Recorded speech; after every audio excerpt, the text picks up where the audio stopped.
presenta WowMX.tv.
Hola de nuevo, bienvenidos a Gabinete en la Sombra.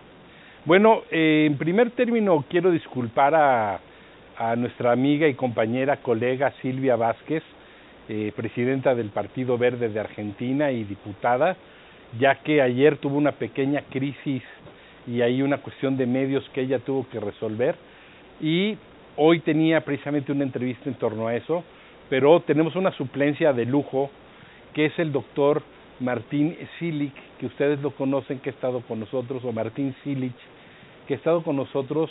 Él fue ministro de Educación con la presidenta Bachelet en Chile y además fue superintendente en la región de Biobío. Superintendente, como ya lo hemos platicado aquí, equivale a ser gobernador. Y en unos momentos más se nos va a sumar Enrique Andrade, exconsejero del Instituto Nacional de Elecciones de México, el organismo que se encarga de precisamente realizar los comicios.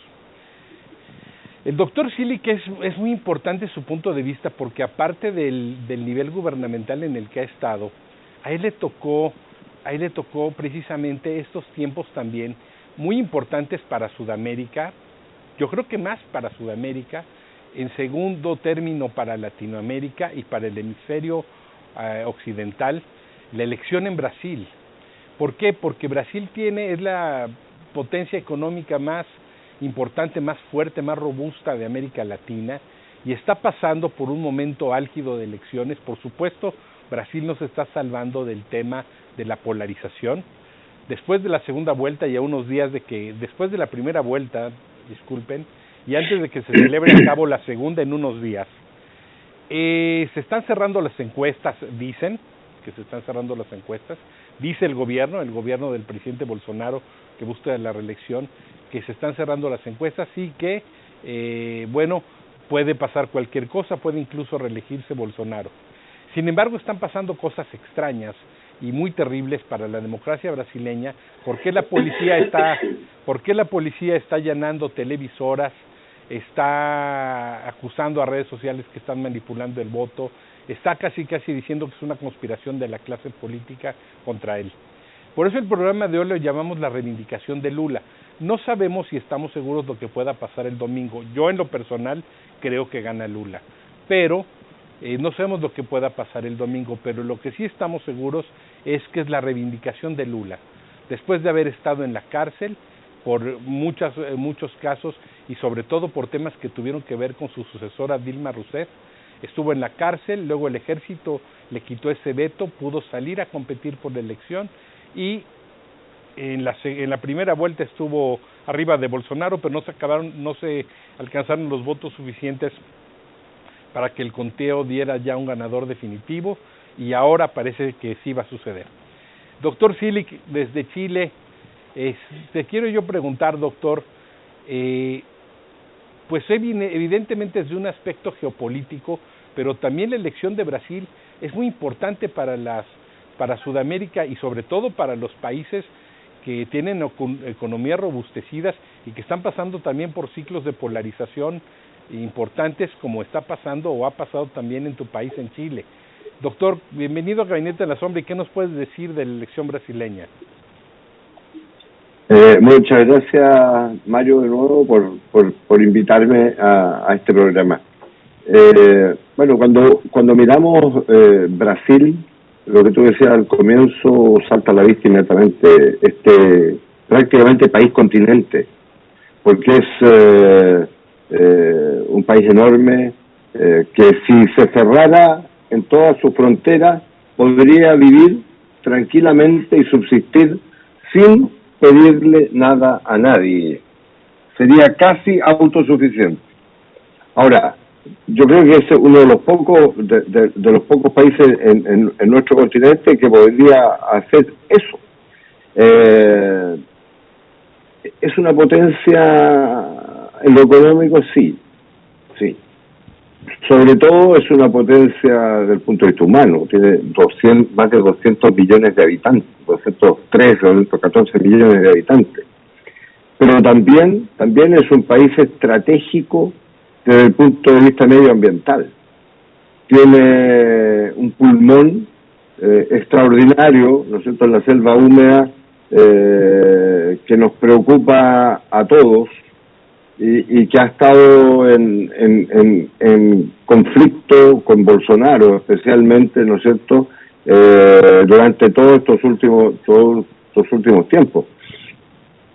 Ahora, la llegada de Bolsonaro al poder, hay que decir que para todos en América Latina y especialmente para mí fue un choque bastante grande, porque yo creo que nadie pensaba que un personaje de la calidad de Bolsonaro pudiese ganar en Brasil.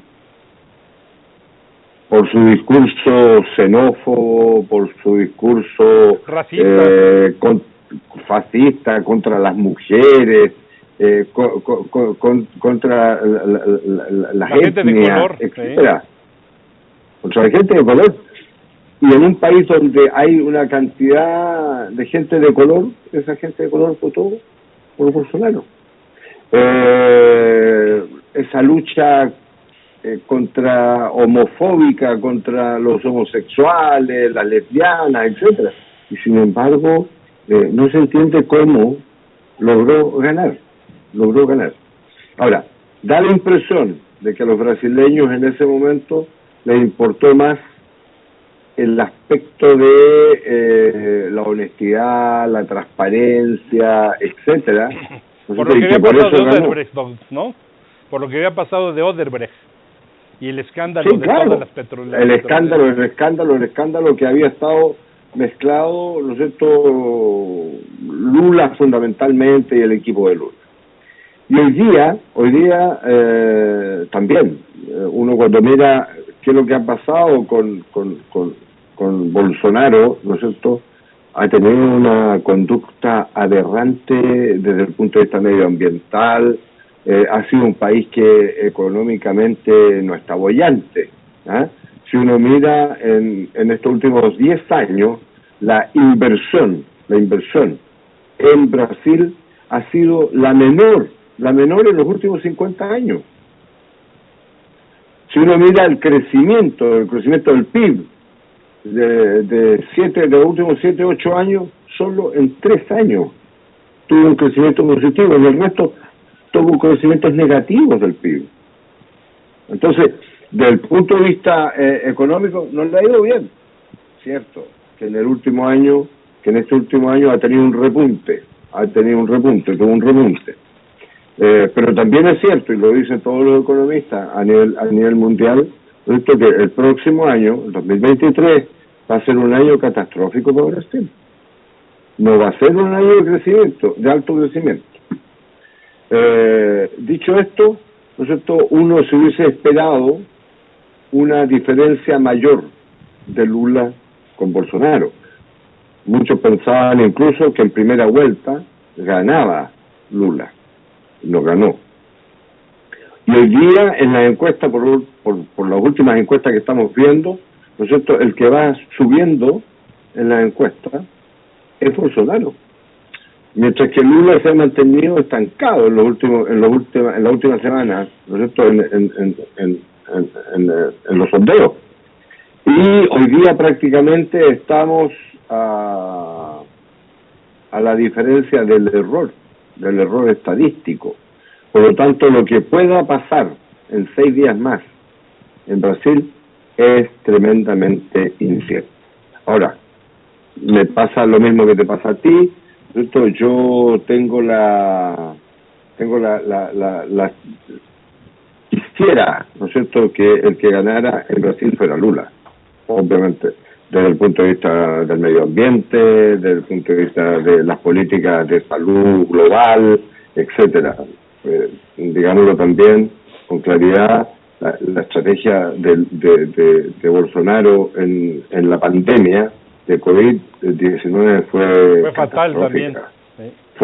Fue catastrófica. Es decir, era realmente, algunos incluso pensaron de acusarlo de genocidio, porque realmente fue brutal lo que se vivió y lo que vivió la gente, y no sabemos qué pasó en las comunidades más dentro de la selva brasileña. Así entonces, es. Que por cierto estaba incendiada, Doc, que por cierto fue un... bueno, el tema medioambiental, además, ¿no? Es eso, el tema medioambiental es eso, es decir, el presidente, ustedes recuerdan, ¿no es cierto?, los dichos del presidente Macron por la preocupación de la quema de la selva, ¿no es cierto?, de la Amazonía o de la Amazonia. Claro, de la Amazonía. Entonces, ha sido catastrófico. O sea, Doc, ¿quién era ministro? ¿Quién gobernaba Brasil cuando eras ministro de Estado con la presidenta Bachelet, Dilma o Lula? No, primero fue Lula. La primera parte fue Lula. Fue Lula. Y después fue Dilma. Vale. ¿Y sí percibes que hay ese cambio sí percibiste un cambio muy fuerte entre un gobierno progresista de centro izquierda con Lula a lo que fue después el gobierno de Bolsonaro, ¿no? en el trato hacia el resto de los países del Cono Sur? Mira, absolutamente claro. Es decir, los temas, por lo menos los temas de mirada de futuro para el continente, había una reacción mucho más cuidadosa del medio ambiente, el crecimiento, la integración latinoamericana, de búsqueda de esta comunidad al sur del Río Bravo, ¿no es cierto?, tremendamente más potente con Lula, y por supuesto con Lula tuvimos una relación bastante estrecha con los gobiernos de la concertación en Chile, evidentemente con Lula y con Dilma. Oye, Doc, ya se nos sumó ahorita Enrique Andrade, consejero del INE, orgullosamente abogado de la Universidad Iberoamericana, y además fue observador en varias elecciones que hubo. Y con Enrique también queremos platicar de un tema, porque con el doctor Silic examinamos lo que ha sido el gobierno de Bolsonaro, fascista, xenófobo en muchas cosas, atacando a las mujeres, pero en otras también, Enrique, y tú que conoces mucho de estos temas de fiscalización y delitos electorales, ya viste que la policía se ha ido a investigar a encuestadoras porque dijo que lo pusieron muy por debajo previo a la primera vuelta, e incluso el tribunal que ha sido el héroe de la democracia, el Tribunal Electoral de Brasil, ha sido el que ha salido a precisamente paliar, a defender, a no permitir que la policía del Ejecutivo, que dice está fuera de su jurisdicción, actúe. ¿Cómo ves? Está poniéndose esta elección el presidente le está calentando para mal, Bolsonaro, ¿cómo ves tú? Bueno, fíjate que realmente sí, ahorita se está viviendo una etapa de mucha convulsión política en Brasil. Yo no sé si nada más sea Bolsonaro y sus seguidores, sino también probablemente los seguidores de Lula, ¿no? Hay una marea, yo te diría, prácticamente de desinformación, de noticias falsas que están saliendo día con día en las redes. Se están acusando prácticamente de todo entre los candidatos, de corrupto, mentiroso, que está ligado con personajes non gratos, por ejemplo. Y esto lo hacen de las dos partes, ¿no? Se están acusando mutuamente los dos candidatos, que son fanáticos religiosos, hasta pedófilos les han dicho, ¿no? Entonces, Yo creo que el Tribunal Electoral tiene un gran reto y es tratar justamente de contener esta marea de fake news que está saliendo.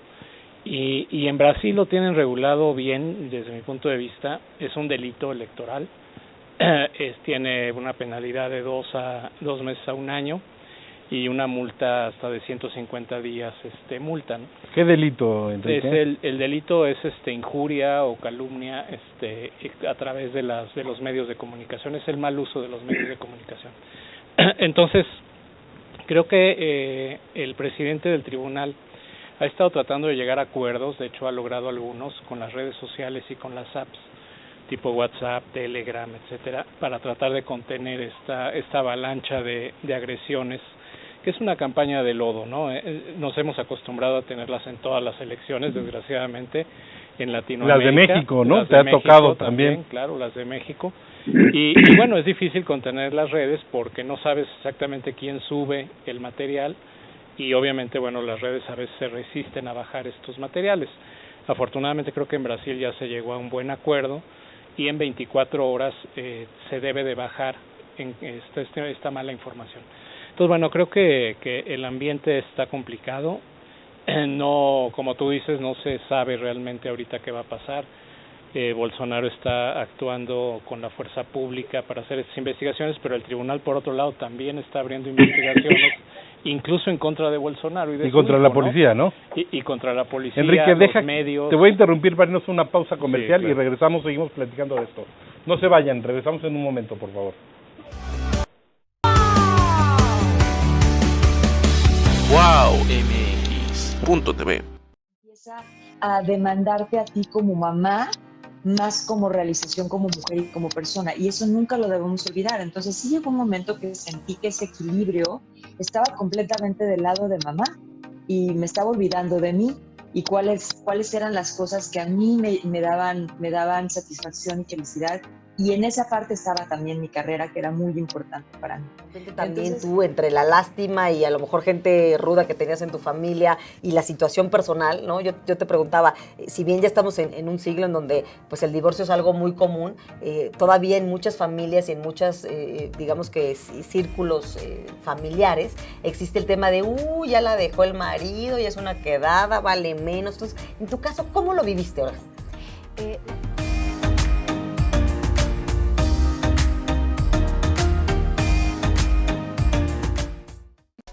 Y demás, pues vamos a estar platicando con Renata. ¿Cómo estás?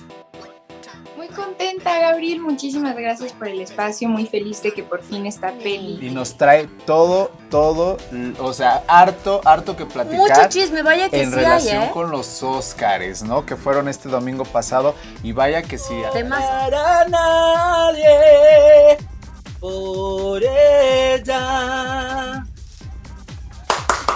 ¡Ay, qué bonito! ¡Bravo! Quiero decirte que si eres una de esas personas que está todo el tiempo esperando que llegue alguien para motivarle, para decirle algo bueno, para que reconozca lo bueno que haces al mundo.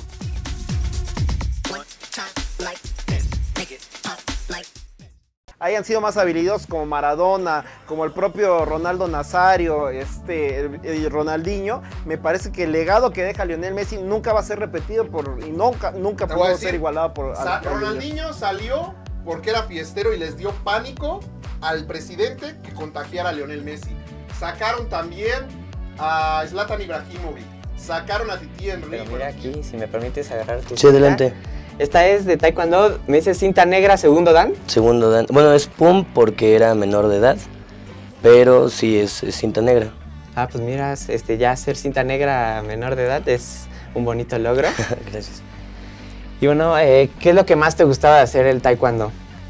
Pues me gustaba mucho.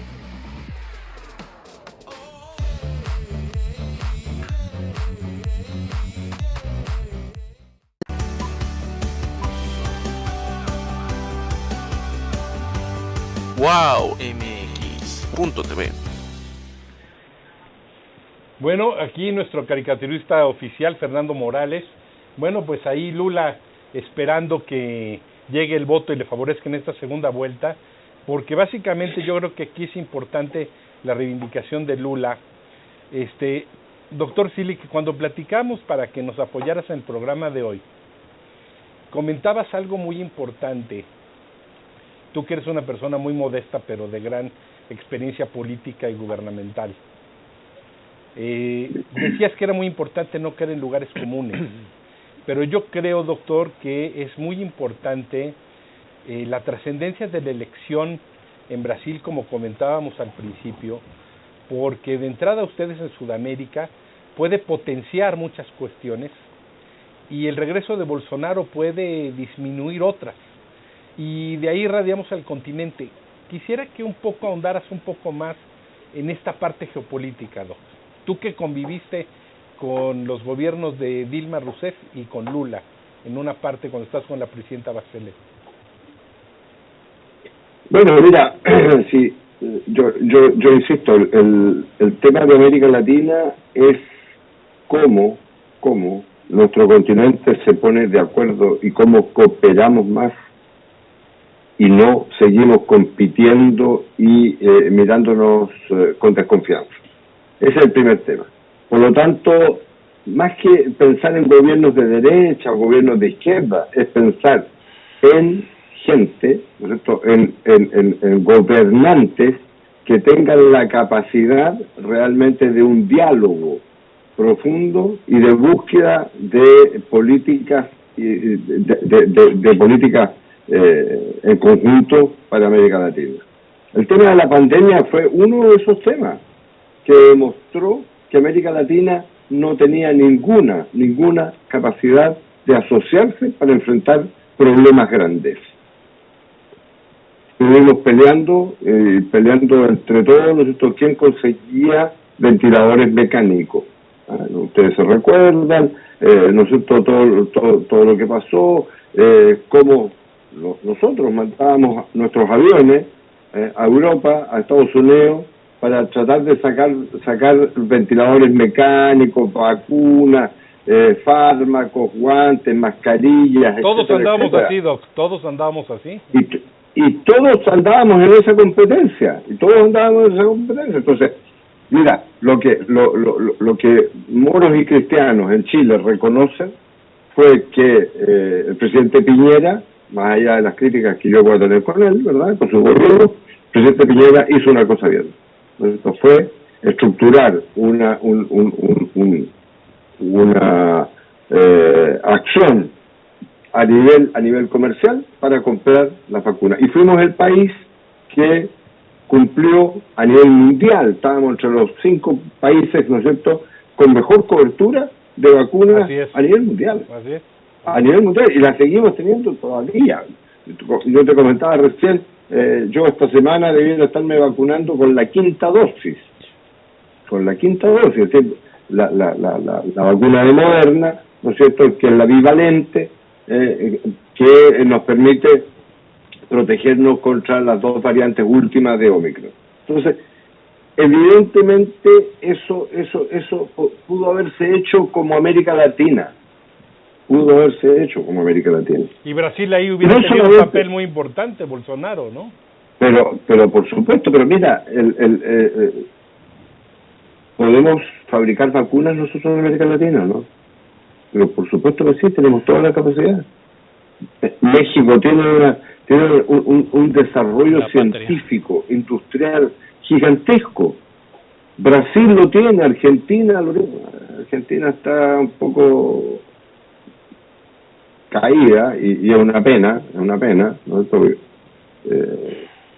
Argentina es uno de los países más ricos del planeta, ¿no es cierto? Y con un gran avance que hoy día, educativo, además. Con que hoy día tenga más del 50% de pobres, es brutal. Entonces, ahora, yo insisto, yo creo que el tema es cuál de los dos personajes que tenemos hoy día es capaz de mirar a América Latina como un continente, ¿no es cierto?, como un continente capaz de enfrentar a las otras grandes potencias. Así es. Y eso hoy día a mí me da la impresión de que Lula tiene más capacidad de eso que lo que tiene Bolsonaro. Ese es mi única interpretación para decirte hoy día, yo como chileno, a 7.000, 8.000 kilómetros de distancia, ¿no es cierto?, de Brasil. Chile alguna vez aliado Sí. también de Brasil, el ABC que tuvieron junto con Argentina y varias alianzas que han tenido de muchos tipos también comerciales, Doc. Por supuesto, es decir, hubo, bueno, con Cardoso, ¿no es cierto?, hubo toda una política de entendimiento tremendamente amplia, potente en América Latina. Entonces, ¿quién hoy día le da más garantías? Ahora, hay otro tema también, entre el tema de derecha e izquierda. ¿Cuánto le está jugando en contra al presidente Lula los gobiernos mediocres de izquierda en América Latina? Pensemos, ¿le hace eso positivo o negativo Venezuela, lo que está pasando en Venezuela o lo que está pasando en Nicaragua, ¿no es cierto?, con un dictadorzuelo y criminal? Entonces, es una ventaja ser de izquierda en Brasil, teniendo de amigo a un dictador narco como el presidente de Nicaragua. No. Entonces, el tema nuevamente, yo insisto, no es de izquierda o de derecha, el tema es realmente de gente que está, de autoridades que están por la democracia, por establecer la democracia en América Latina. Segundo, por establecer una democracia cooperadora, que sea capaz de cooperar, porque si no, no vamos a poder enfrentar las que vienen, porque los que piensan que esta pandemia se acabó están equivocados, están rotundamente equivocados. Ya están hablando los chinos, ¿no?, de dos variantes nuevas que pueden ser muy peligrosas, ¿no es cierto?,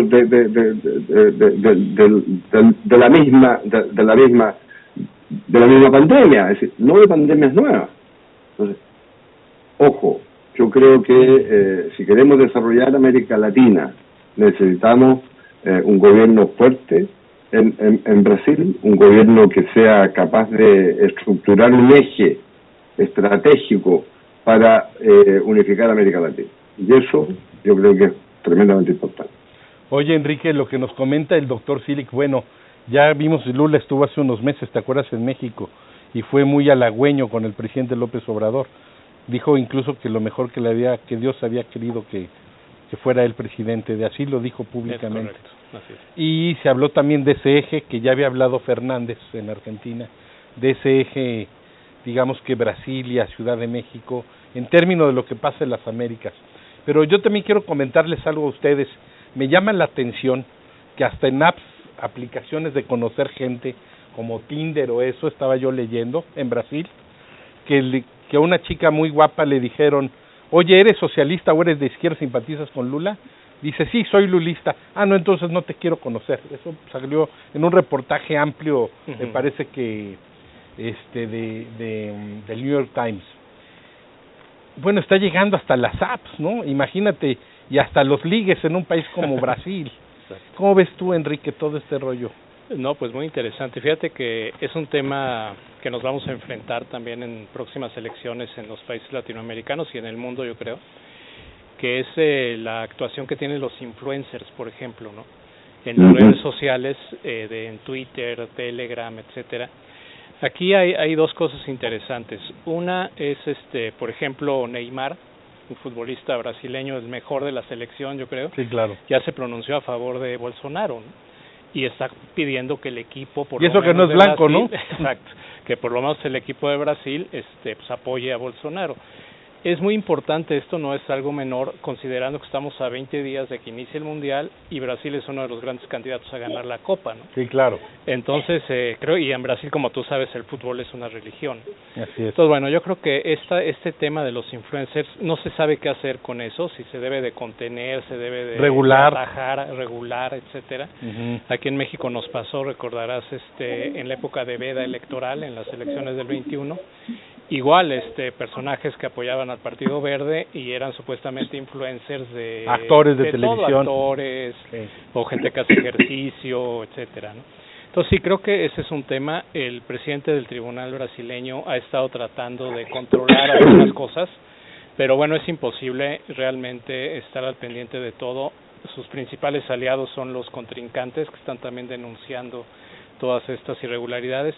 Pero este tema de Neymar no sé si sea una irregularidad, ¿no? Entra entre la libertad de expresión y lo que pudiera ser un apoyo indebido por la cantidad de seguidores que tiene y por la influencia que tiene en Brasil un personaje de estos. No se me ocurre en México.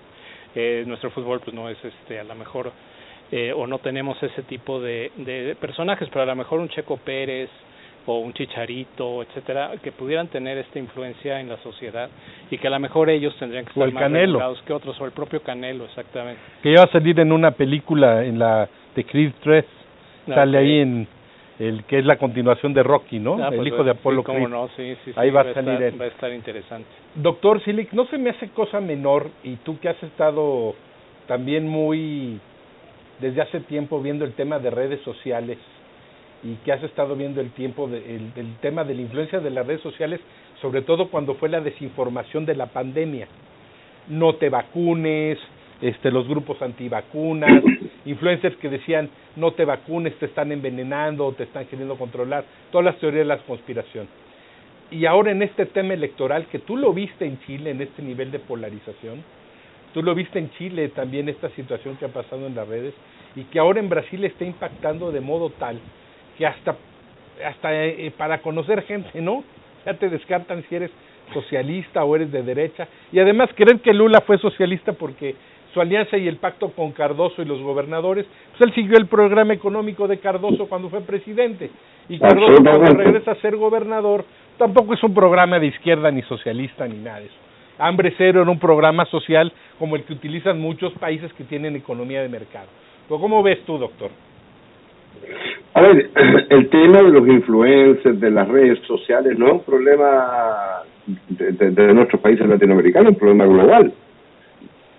Lo vimos en la campaña en Estados Unidos, que fue dramática, que fue brutal, las desinformaciones. Pensemos lo que hizo Trump para tratar de ganar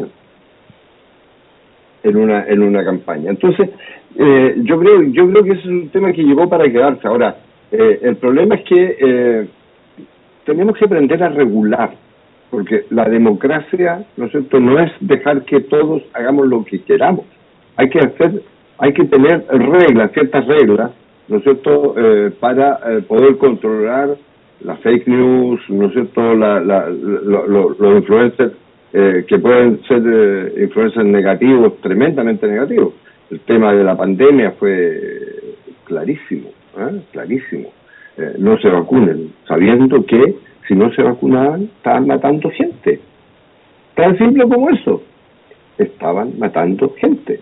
Entonces, pero ¿cómo controlamos eso, Mario? ¿Cómo hacemos para tener un control? La mejor manera de eso es generar procesos de educación de la comunidad que sean sólidos.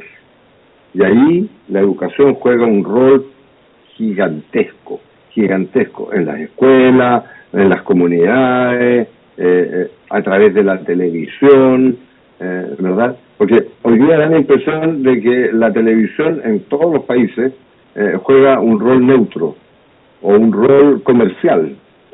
Están dedicados fundamentalmente la televisión a enseñar que compre, mientras más compre usted mejor. El comprador, el cliente, más que el ciudadano. Ya no eres ciudadano, eres consumidor, Doc. Exacto, entonces estamos mirando, yo siempre digo, estamos mirando la mitad del vaso vacío, cuando hablamos del consumidor, del cliente, lo que te falta, lo que tienes que comprar y tienes que llenarte, o cuando hablamos del ciudadano, estamos mirando la mitad del vaso lleno, lo que tú tienes, tus capacidades, tus recursos generales de resistencia, cómo con eso logras tener un sentido de coherencia en la vida. Y eso lo hemos dejado aparte. Lo hemos dejado aparte en todos los países. Por esta ola que en algún momento pasó por el continente latinoamericano, ¿no es cierto?, esta ola de liberalismo extremo, de pensar que todo se compra y todo se vende. Y la verdad es que no todo se compra y no todo se vende. La verdad es que tenemos que comenzar a enseñar más conductas morales, conductas éticas, generar sistemas para que la sociedad se encuentre más. Y eso no está hoy día ni en los programas educacionales en ninguna parte de América Latina, en ninguna parte, salvo, por cierto, en algunas localidades, pero en general no. Y eso tenemos que retomarlo nuevamente. Por eso, Mario, hemos estado hablando tanto de alfabetización en salud, que no es educar para la salud, es educar para la vida. Y hay que alfabetizar para las elecciones también, Doc. También debe de haber una educación cívica también, claro. Para la vida.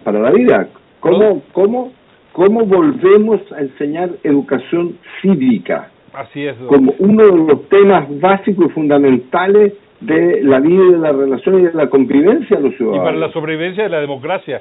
Doc, nos vamos a ir ahorita a otra pausa comercial de nuevo y regresando le quiero preguntar a Enrique Andrade, tú que has visto muchos debates in situ entre políticos de diversas corrientes partidistas, ¿qué opinas del tema de la polarización en Brasil y si se están cerrando o no las elecciones? Volvemos en un momento, no se vayan, por favor.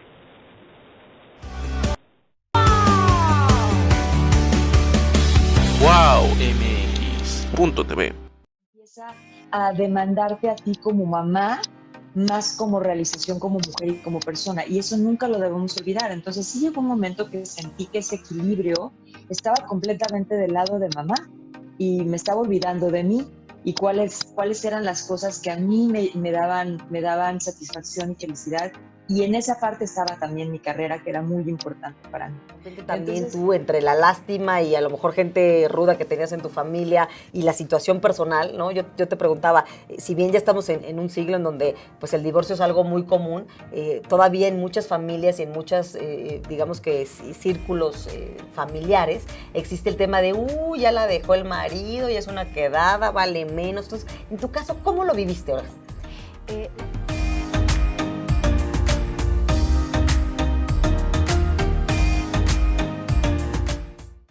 De eso y demás, pues vamos a estar platicando con Renata. ¿Cómo estás? Muy contenta, Gabriel. Muchísimas gracias por el espacio. Muy feliz de que por fin esta peli. Y nos trae todo, o sea, harto que platicar. Mucho chisme, vaya que en sí relación hay, con los Óscares, ¿no? Que fueron este domingo pasado. Y vaya que sí. Temas. Para nadie, por ella. ¡Ay, qué bonito! ¡Bravo! Quiero decirte que si eres una de esas personas que está todo el tiempo esperando que llegue alguien para motivarle, para decirle algo bueno, para que reconozca lo bueno que haces al mundo.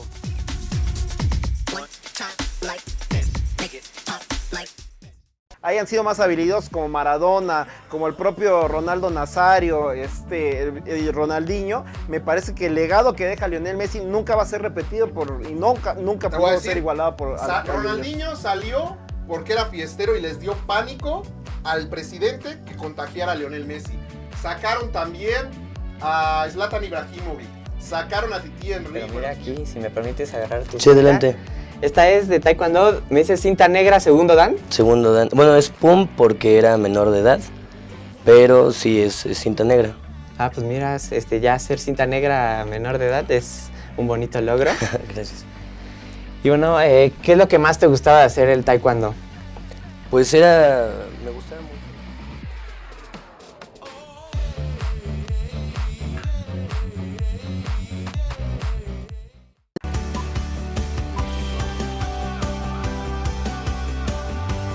wowmx.tv. Hola de nuevo, bienvenidos a Gabinete en la Sombra. Qué bueno que no se han ido, porque ahorita Enrique Andrade nos va a comentar si en Brasil efectivamente, como dicen, se están cerrando las encuestas o no, si está funcionando la estrategia que está usando Bolsonaro, evidentemente desde el Estado o no. Enrique, ¿qué onda? Fíjate, Mario, que es algo interesante ver cómo terminó la primera vuelta. Porque las encuestas decían que Bolsonaro iba a tener aproximadamente 35% contra casi 50% que le daban a Lula, ¿no? Sí. La verdad es que no fue así y finalmente en la primera vuelta se cerró a 43 de Bolsonaro y 48 de Lula. Entonces, por eso es que ahorita hay una incredulidad de lo que están diciendo las encuestas, no se está pensando si realmente están diciendo las cosas veraces o hay un sesgo ahí, ¿no? En las encuestas. No hay muchos datos, pero por ejemplo, si vemos cómo quedó el Congreso en Brasil, que ya quedó a partir de la primera vuelta conformado, vemos que avanza el partido de Bolsonaro y se que va a consolida. exacto, y que va a tener la primera mayoría, ¿no? Sí, claro. Quedando abajo el partido de los trabajadores, tanto en la Cámara de Diputados como en la Cámara de Senadores. De hecho, si ganara Lula va a tener que hacer un esfuerzo adicional para poder conciliar con un Congreso de mayoría del Partido Liberal. Y por otro lado, hay estados muy importantes que ya se ganaron también por el partido del presidente, ¿no? Bolsonaro, que es por ejemplo Río de Janeiro, Minas Gerais, en fin. Y hay otros que están todavía para segunda vuelta como Sao Paulo, pero que fue una sorpresa que no ganara el candidato de Lula, por ejemplo, en Sao Paulo, ¿no?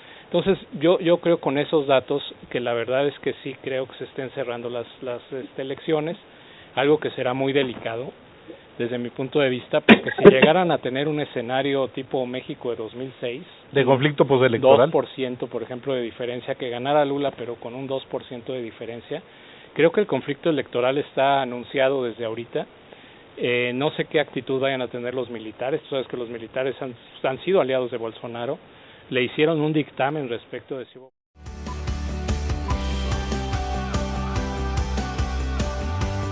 Wow MX.tv.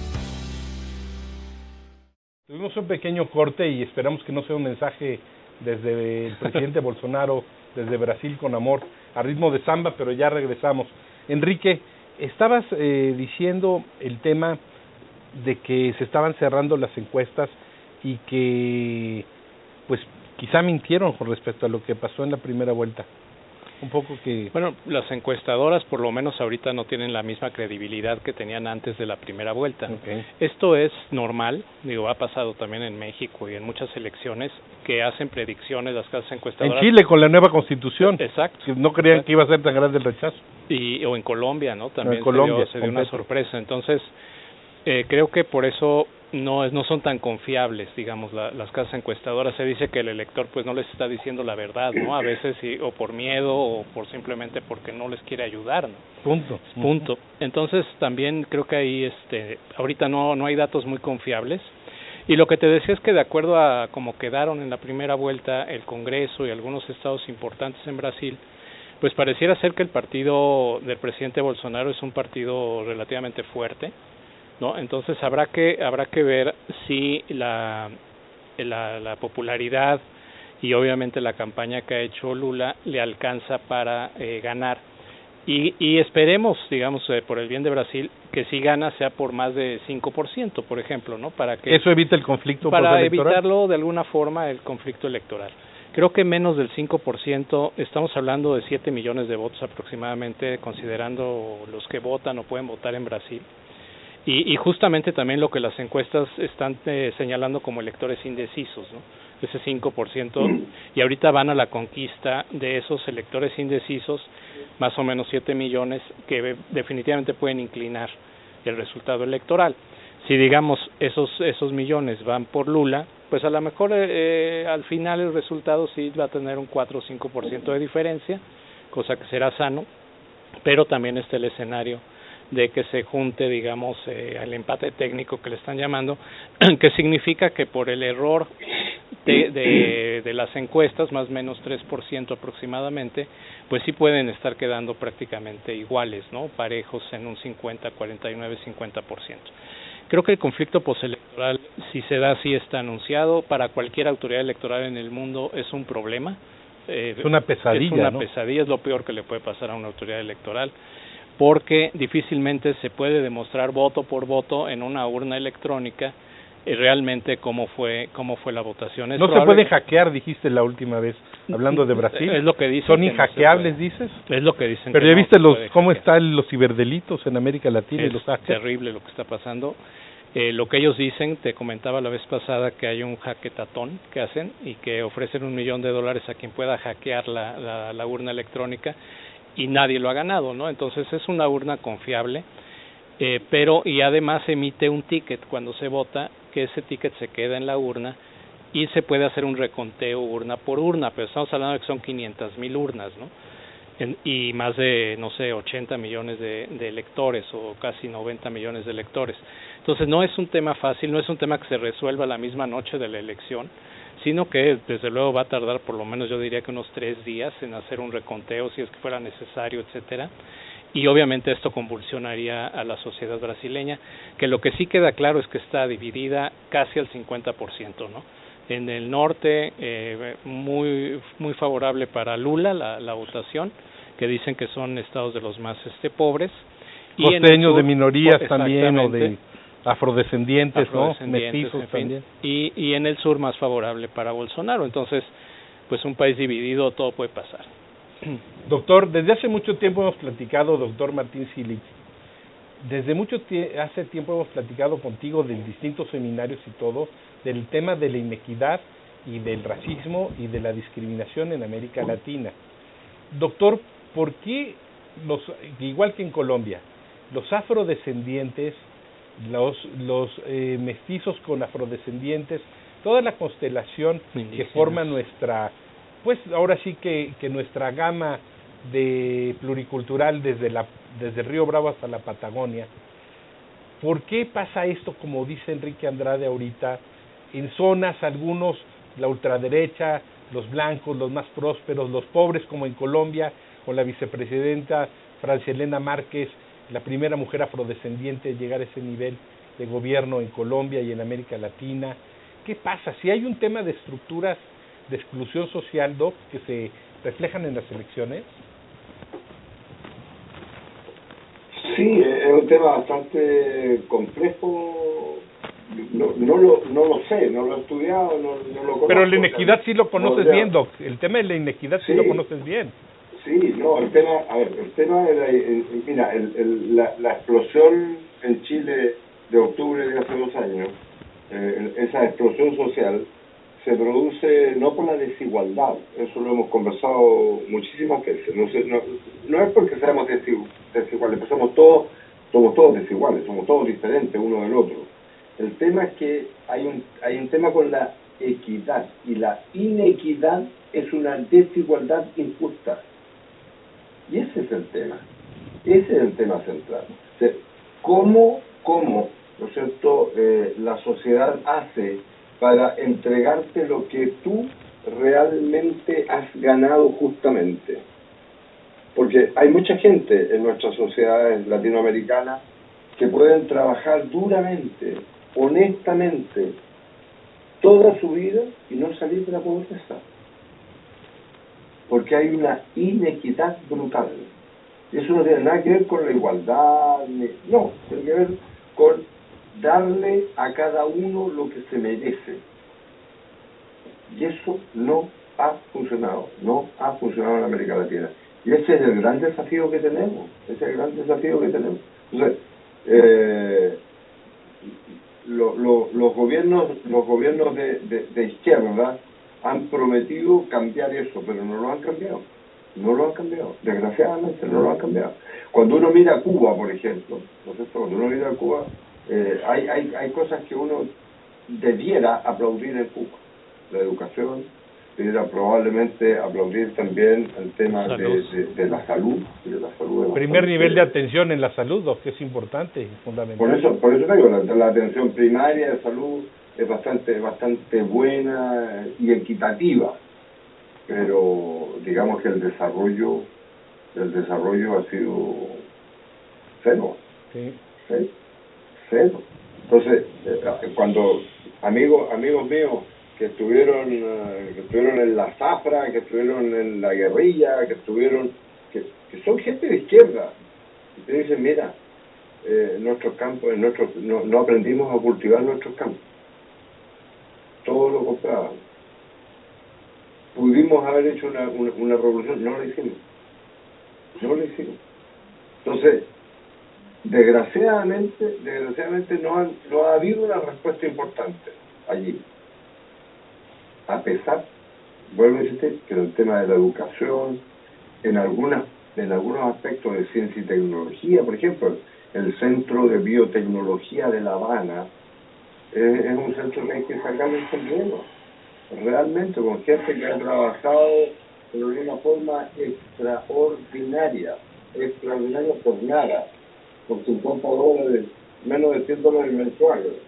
Esos son los centros de Así es, no han logrado convencer al resto de América Latina que este modelo es un modelo exitoso. Los modelos de izquierda, y especialmente de ultraizquierda en América Latina, no han sido modelos exitosos para los más pobres. Y eso es claro y categórico. Eso es claro y categórico. Ya nos estamos yendo, pero nada más quiero pedirle a Enrique Andrade y agradecerle al doctor Silic toda la compañía que nos hizo hoy. Un breve comentario de la elección en Brasil, Enrique. Sí, como no, Mario. Fíjate que lo que comentabas hace rato, muy interesante. Prácticamente como quedó el Congreso brasileño, es hombres blancos, 49 años de edad, casados y la mayor parte religiosos, ¿no? No es una casualidad, no es una coincidencia. Yo coincido contigo de que sí hay un tema estructural y un tema de discriminación, incluso de los propios partidos para postular candidatos distintos. Por primera vez el Congreso va a haber un cuarto de diputados afrodescendientes, que ya es bueno. Y que los llevó Bolsonaro. Que los llevó Bolsonaro, increíble, y votaron por ellos, ¿no? Y la otra es que, bueno, pues hay 2 diputados trans, 2 diputados de comunidad indígena. O sea, va a ser un Congreso un poquito más plural, pero con esta mayoría blanca impresionante, ¿no? Cosa que en Brasil es curiosa porque pues la mayor parte de la población no es de esta situación, de esta raza blanca, ¿no? Entonces, bueno, creo que es interesante. Yo te diría que hay que estar muy pendientes, pero el Congreso ya no va a cambiar. O sea, ese Congreso ya quedó electo. Va a quedar como está. Va a quedar como está. Y bueno, habrá que ver qué papel va a jugar también el Congreso una vez que se sepan los resultados del domingo. Bueno, pues le agradezco mucho, Enrique. Le preguntaba a un amigo brasileño por qué sucedía esto. Me dijo, mira, el problema es que en Brasil preto no vota preto. Ya se acabó, ¿no? Así es, Doc. Yo creo que ya... El negro no vota por el negro. Yo creo que hablaremos de lo que pasó, lo que pasará después del domingo, pero nos vemos en el siguiente Gabinete de la Sombra. Gracias, doctor Silic. Gracias, Enrique. Se nos acabó el tiempo. Gracias, doctor. Un gusto saludarte. Buenas tardes y buenas tardes. Hasta luego. Wow. MX.tv presentó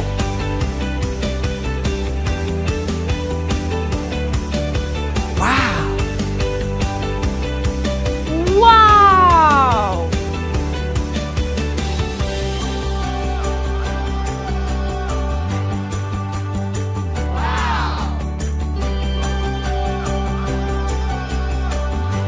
¡Wow!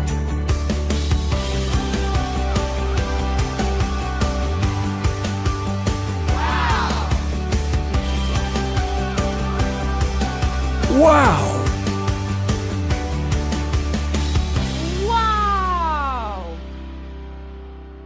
Wow MX.